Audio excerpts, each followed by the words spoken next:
Welcome to Art of Nation, an online exhibition that presents the Australian War Memorial as Charles Bean, the official war correspondent and historian, imagined it close to 100 years ago.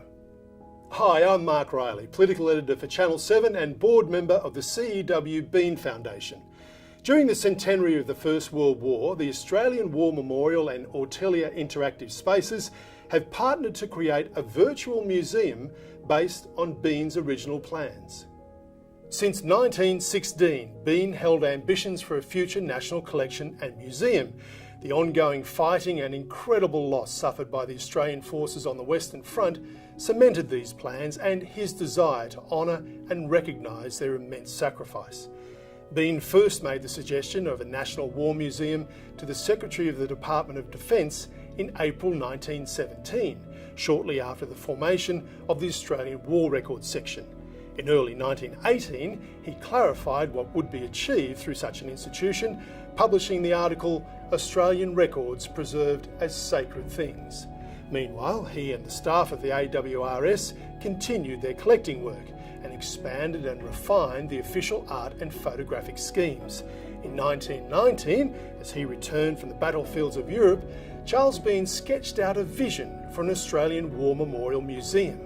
Recalling the neoclassical design of many existing museums, this building would house the sacred records and objects collected by the AWRS. This sketch has been brought to life in a virtual online environment which visitors can now explore using the keyboard and mouse to navigate. Inside are two exhibitions. The first features over 70 large history paintings created by artists such as George Lambert and Arthur Streeton.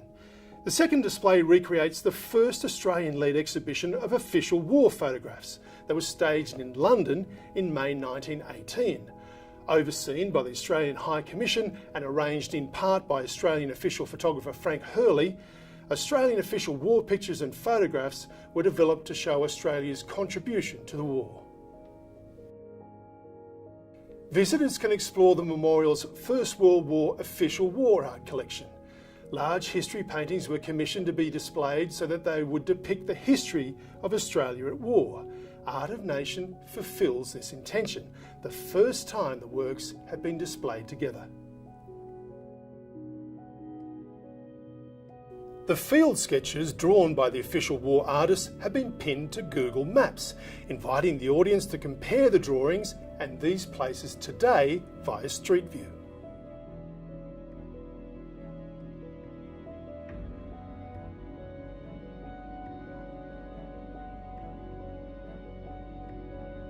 Charles Bean had a special regard for Will Dyson, who was Australia's first official war artist in the field.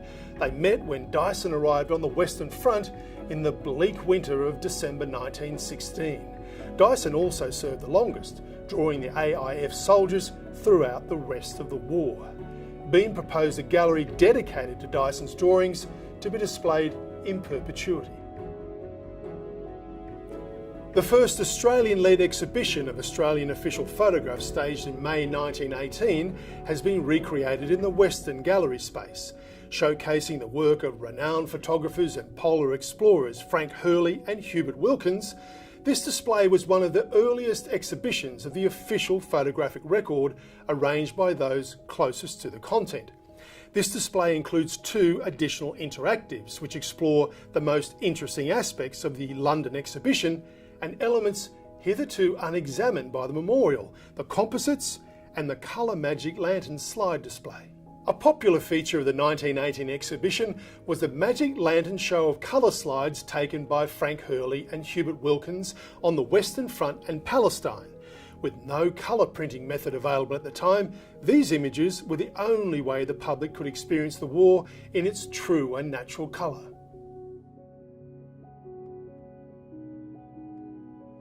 Visitors can also explore Hurley's infamous composites.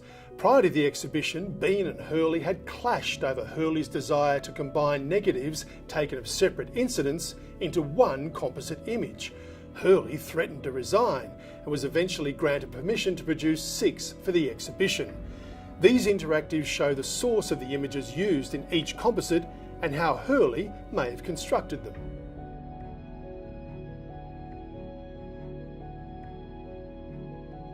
Thank you for joining me on this journey through Bean's Imagined Memorial. This online interactive is accessible through the Memorial's website, and we invite you to explore its fascinating content.